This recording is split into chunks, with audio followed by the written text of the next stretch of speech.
You're here because you want to get smart fast on something complex, right? You want the core insights without getting lost in a mountain of information. That's exactly what we do here on the Deep Dive. We take dense sources and, well, we extract the crucial knowledge you need efficiently and effectively. And today we're plunging into a document that's both compelling and, frankly, deeply concerning. Catherine Austin Fitts, Dillon Read Co. Inc., and the Aristocracy of Stock Profits. Catherine Austin Fitts, her name definitely resonates. Former managing director at the investment bank, Dillon Read, Assistant Secretary of Housing, Federal Housing Commissioner. And president of Hamilton Securities Group. I mean, she's operated at some very high levels in finance and government. Precisely. And in this piece, Fitts lays out a really thought-provoking, maybe even unsettling thesis. She basically describes witnessing and being part of two radically different visions for where America was headed. Okay, two visions. Let's unpack those. Yeah. What were these competing ideas for the country as Fitts saw them? Well, the first vision, according to Fitts, revolved around her old firm, Dillon Read, and also the Clinton administration, which she notes had bipartisan support.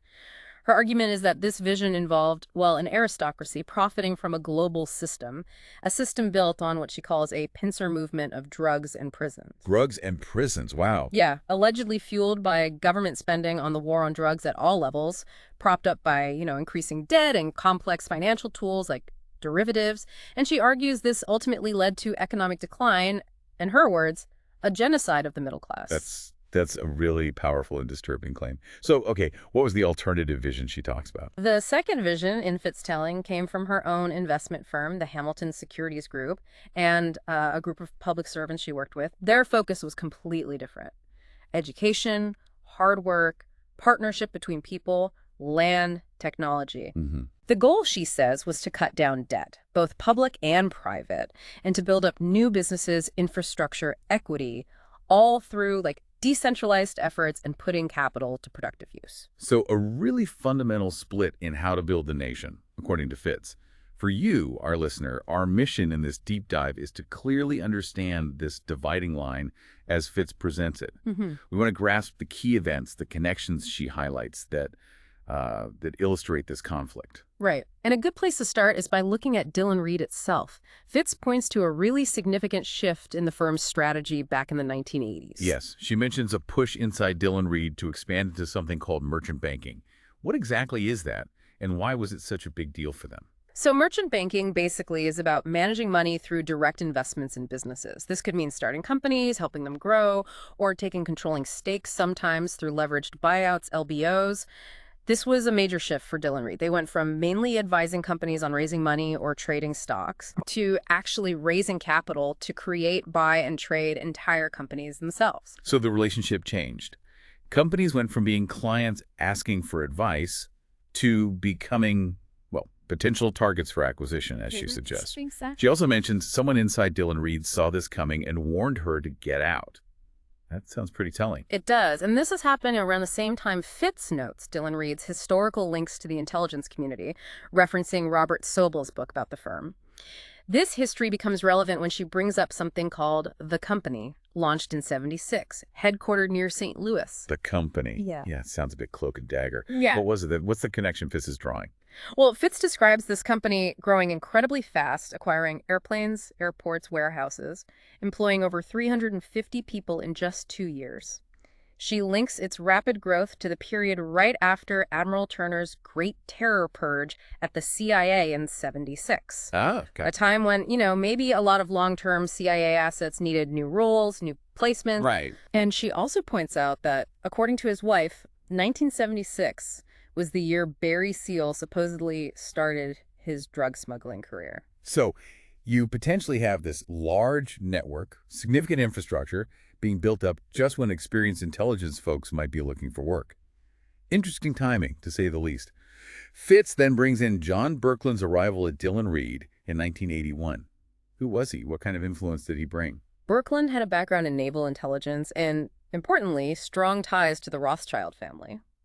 Before Dillon Read, he was key at Newcourt Securities, a venture capital firm owned by Rothschild banks. They had big successes: Cray Research, Federal Express. Federal Express and Fitts notes they were a big federal contractor in Tennessee, right? That's right. And the Rothschild connection gets deeper. Fitz explains the French Rothschilds decided to focus more on the U.S. after their French bank was nationalized, so Newcourt Securities gets renamed Rothschild, Inc. Okay, so Birkeland, with this powerful background, lands at Dillon Read. What impact did he have there? Fitz suggests his goal was to shake up Dillon Read's more traditional culture. He was apparently instrumental in the firm buying itself back from Sequoia and then really ramping up their venture capital and LBO efforts. He brought a different kind of ambition. Right, a new approach. Which leads us to the mid-'80s and Dillon Read's work with RJR, culminating in the merger with Nabisco. This feels like another key moment in her story. It definitely is. Dillon Read facilitated this huge merger, but Fitz also flags the later lawsuits filed against RJR Tobacco and others by the European community and several member states. These lawsuits allege responsibility under the RKO Act and common law for unpaid taxes due to cigarette smuggling. Cigarette smuggling. Yeah. How does that tie into her bigger picture about these two competing visions? Well, the allegation was that RJR subsidiaries, set up in places known for bank secrecy, were laundering criminal proceeds, including, allegedly, drug money through cigarette sales in Europe and even places like Iraq, violating U.S. sanctions. The point Fitz stresses here is, for money laundering, it doesn't matter if the product, cigarettes in this case, is legal or illegal. The aim is just to hide where the dirty money came from. Okay, see. And Dillon Read, being a major advisor and deal maker for RJR during this time, was therefore linked through these lawsuits to these serious allegations, according to Fitz. And for listeners, RCO, the Racketeer Influenced and Corrupt Organizations Act, that's a U.S. law targeting organized crime. Using it in international lawsuits like this really shows how serious the claims were. Absolutely. So the flow of narco dollars, as Fitz puts it, in the 80s becomes really central to her argument. She then brings up Manda, Arkansas, a pretty infamous case, and its alleged links way up the government ladder. Yes, she recounts the story of Barry Seal's huge drug smuggling operation through Mackinac, estimates around $5 billion, supposedly. She mentions claims of protection from within the National Security Council under George H.W. Bush and Oliver North. Right. And that Bush's phone number was supposedly found in Seal's wallet after he was assassinated. She even notes alleged links to RJR executives helping Seal smuggle things in Central America back in the 70s. And Arkansas keeps popping up. Fitz mentions the Arkansas Development and Finance Agency, ADFA, and the Rose Law Firm, where Hillary Clinton was a partner allegedly be involved in laundering the MAGA profits. Exactly. Fitz suggests ADFA, which distributed federal HUD funds, Department of Housing and Urban Development funds, could have been a channel to clean that money, maybe through real estate deals or other finance mechanisms. And the alleged Rose Law Firm connection, as Fitz presents it, suggests high-level influence potentially facilitating this. It paints a picture of these powerful networks. And adding to the seriousness, Fitz brings up William Duncan. He was an IRS Special Operations Coordinator who claimed he was fired for refusing to cover up information about the Montana drug running and money laundering. And the Secretary of the Treasury at that time? Nicholas Brady, former chairman of Dillon Read. Wow, the connections just keep layering up. And then Fitz introduces the 1982 Memorandum of Understanding, the MOU, between the DOJ and the CIA. This feels like a really critical piece. It really does. This MOU, which was in place until '95, essentially meant the CIA didn't have a legal requirement to report drug trafficking by its own agents, assets, or contractors. That sounds problematic. Fitz points out that William Casey, former Wall Street lawyer, friend of George Shultz, was CIA director, and William French Smith was Attorney General when it was created. Fitz directly links this MOU to the rise of the crack cocaine epidemic and the massive surge in money laundering within the U.S. financial system. She's suggesting it wasn't just some bureaucratic tweak, it was potentially a moment where the lines blurred dangerously between intelligence ops and illegal activity, with devastating results like the crack epidemic. The implications are huge. Now let's jump back to those leveraged buyouts, LBOs you mentioned. How do they fit into this 80s picture in Dillon Read's role? Just to remind listeners, an LBO is basically buying a company using a lot of borrowed money. Right. LBOs really took off in the 80s, fueled by debt, including those high-yield junk bonds pioneered by firms like Drexel Burnham, Michael Milken. Fitz highlights how the tax code then actually subsidized this by allowing companies to deduct interest payments, making debt financing super attractive for these takeovers. It made it easier to buy established companies, often without putting up much of your own cash. And Dillon Read was right in the thick of it, representing the RJR board during that massive KKR takeover in '89. You said Fitz had doubts about RJR handling all that debt. She did. She said she was dumbfounded about how they could possibly repay the enormous debt needed for the buyout. And she notes KKR's bid wasn't always the highest in every round, so that raised questions for her about, how transparent or fair the final deal really was. Fitz then talks about her own decision to leave Wall Street. She mentions this feeling of an invisible spirit of dirty money and just increasing dishonesty, especially around these LBO deals. Yeah, she tells a specific story about a Dillon Read banking meeting. A partner projected productivity improvements, basically, counting on middle managers working harder in the future as a major source of funds for an LBO. And that LBO funding also included big golden parachutes for the senior execs, right? Exactly. Fitz was really worried about the lack of real incentive for middle management and just the whole sustainability of deals structured like that. So this growing unease seems to lead her to government service at HUD. And of course, there's that famous warning she got from Nicholas Brady. HUD is a sewer. Indeed. And her time as assistant secretary, cleaning up mortgage fraud, apparently confirmed that warning for her. She describes finding fraud schemes involving FHA mortgage insurance. And some of these deals, she says, involved a Dillon Read banker, Jewel Bickford, apparently with support from people who later became Dillon Read investors in Cornell Corrections, Ken Schmidt and Birkeland. Both with intelligence backgrounds, as you mentioned earlier. Right. Fitz notes the really high default rates on Bickford's housing bonds, and yet Bickford later got promoted to Rothschild Inc. It made Fitz wonder where the billions lost from those FHA mutual funds actually ended up. She even connects losses in Texas back to ADFA in Arkansas, that same agency allegedly tied to the man of profits. She also reflects on that Dillon tradition of government service being important, but also potentially dangerous. Yeah, referencing Clarence Dillon, James Forstall, Douglas Dillon. So after HUD, Fitz zeroes in on Dillon Read's 1991 investment in Cornell Corrections. They essentially bankrolled a private prison startup. This is a really key link in her argument about that pincer movement of drugs and prisons. Dillon Read, having potentially benefited from activities connected to drug trafficking that could increase incarceration, Right. was now directly investing in the prison infrastructure itself. That connection is stark. It is. Fitz mentions David M. Cornell came from Bechtel, the big engineering firm. And she directly links this investment to the war on drugs and those mandatory sentencing laws that were just causing prison populations to explode. She lists several Dillon Read officers involved: Birkeland, Niemiec, Hobbs, St. Phal, plus reps from Barings, which became a lead investor in Dillon, and ING. And she notes Barron's collapsed in '95, suggesting that might have put pressure on Dillon Read to generate big returns elsewhere. Possibly. And Fitz lays out the two main ways to boost private prison stock value. 1, increase capacity and profit per prisoner bed. 2, increase market expectations through things like mandatory minimums. Which creates this powerful and, well, arguably very problematic incentive structure. Precisely. And she points out Dillon Read likely made substantial profits from Cornell leading up to its IPO, the initial public offering. Which brings us to the Clinton administration's role regarding for-profit prisons. Fitz argues the Clinton administration actively supported private prisons, pushing past concerns from career civil servants at the DOJ. She mentions the revolving door phenomenon, former top federal prison officials ending up in senior roles at private corrections companies. Yeah, like Michael Quinlan, Norman Carlson, Benjamin Civiletti at Corrections Corporation of America, or Wackenhut, people who used to regulate the industry going to work for it. Their connections and inside knowledge are obviously very valuable. Right. She highlights significant Justice Department contracts awarded to Cornell, which massively boosted its valuation before its IPO in October '96. And she connects HUD's Operation Safe Home, which focused on asset forfeitures and arrests, as directly helping private prison stock values. More arrests, more potential prisoners, looks good for business. And increased funding for the DOJ and HUD Inspector General, pushed by key congressmen, fed into this whole trend, according to her account. Exactly. So the climate was very favorable for private prison growth. But Fitz and her company, Hamilton Securities Group, had this alternative approach with their Community Wizard software.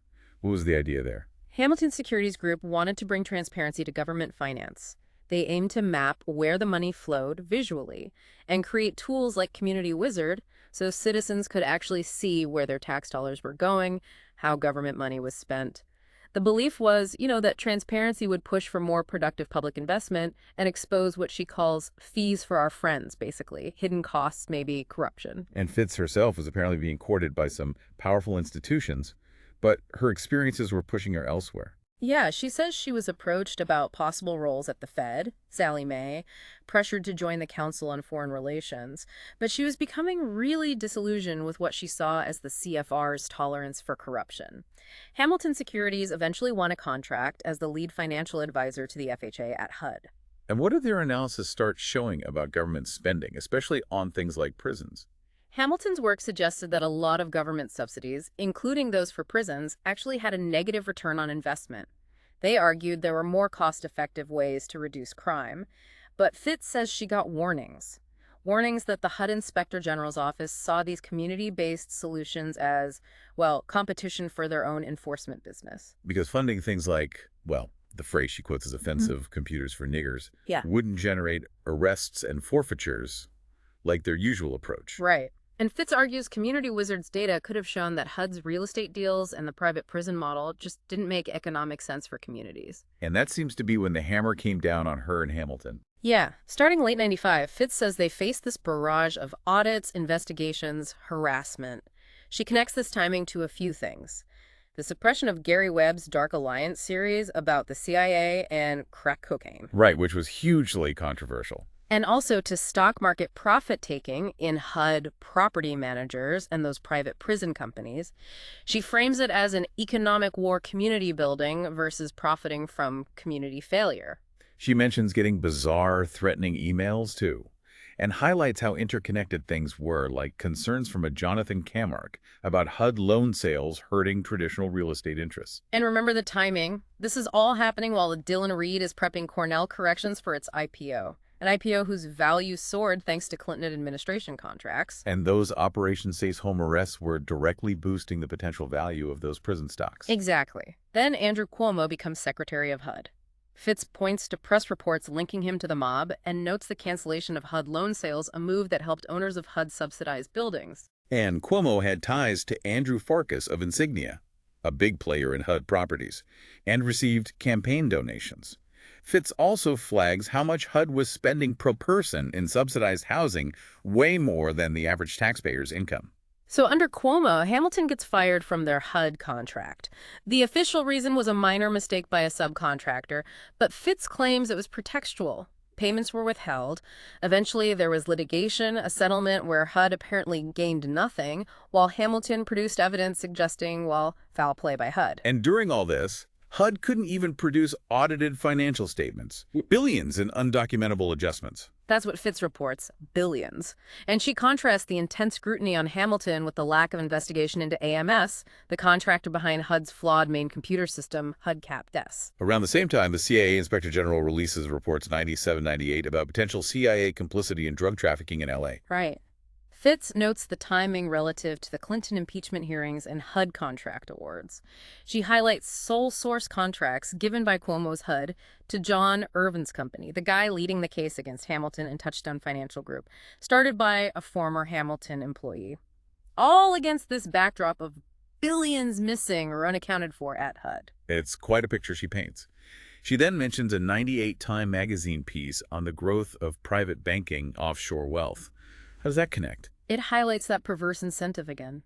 Investing in private prisons means more arrests, longer sentences directly boost your investment's value. Fitz says she actually wrote a letter to the NY Times about these incentives before she knew Dillon Read eventually sold their Cornell stake. And the irony wasn't lost on her that she could have ended up in a Cornell prison herself if the DOJ case against her had succeeded. No, she estimates Dillon Read made about $32.1 million total from Cornell, which leads to her sobering calculation: how many taxpayer-funded lives, essentially prisoner years, were needed to generate that profit. That's a chilling thought. Fitz then zooms out, talking about over $4 trillion with a T in undocumentable transactions showing up in U.S. government accounts starting around October 97. Huge amounts from DOD and HUD. And she contrasts this missing money with the incredible enforcement resources thrown at her company, Hamilton, during that exact period. She also mentions Alan Greenspan visiting Maxine Waters' district, followed by it getting empowerment zone status, right around the time the CIA IG report came out. Fitz thinks her software could have connected HUD defaults to drug trafficking. She recalls being told in the late 90s, prisons are the next big thing for investors. And she gives data on the growth of federal prison industries, the government's own prison work program. Eventually, she says the attempts to frame her failed because the evidence falsification was documented. She mentions a DOJ offer. Drop everything if Hamilton gives up its money. But she didn't just walk away. She decided to investigate further. Right. Into organized crime, the bigger picture. She notes the huge Citicorp Travelers merger in '98, the growth of offshore banking. And she keeps hammering that core concern. Privatizing prisons creates built-in incentives for policies that increase incarceration. It sets up this conflict. Prison growth versus things like home ownership and education for communities. She asked a tough question. How can supposedly socially responsible investors put money into companies potentially profiting from these manipulations, especially given the disproportionate impact on minorities, women, children? It's a stark contrast she presents. She even uses Condoleezza Rice's shopping trip during Hurricane Katrina as an example of, well, a disconnect from suffering. So her conclusion is about understanding the financial game, building real networks, finding authentic solutions. Yes, and holding on to hope for a better way, achievable through truth and transformation. Okay, so to sort of wrap this up, this deep dive into Catherine Austin Fitts' document has really explored her account of these two clashing visions for America. One, as she sees it, driven by profit through control, maybe involving illicit flows, definitely tied to the prison boom. The other focused on wealth creation through empowering communities, decentralized efforts. Right. And the key takeaway, I think, for you, our listener, is just how interconnected finance, government policy, and social outcomes really are, according to Fitts' analysis. It's complex, often hidden. The incentives baked into financial structures, the policies enacted, they have incredibly real, significant consequences out in the world. Which brings us to that final provocative thought for you to chew on. To what extent do the financial systems we all participate in, maybe without even thinking about it, actually support one of these visions over the other? And what are the implications of that for our communities, for the future we're all building together? It certainly gives you a lot to think about and maybe explore further.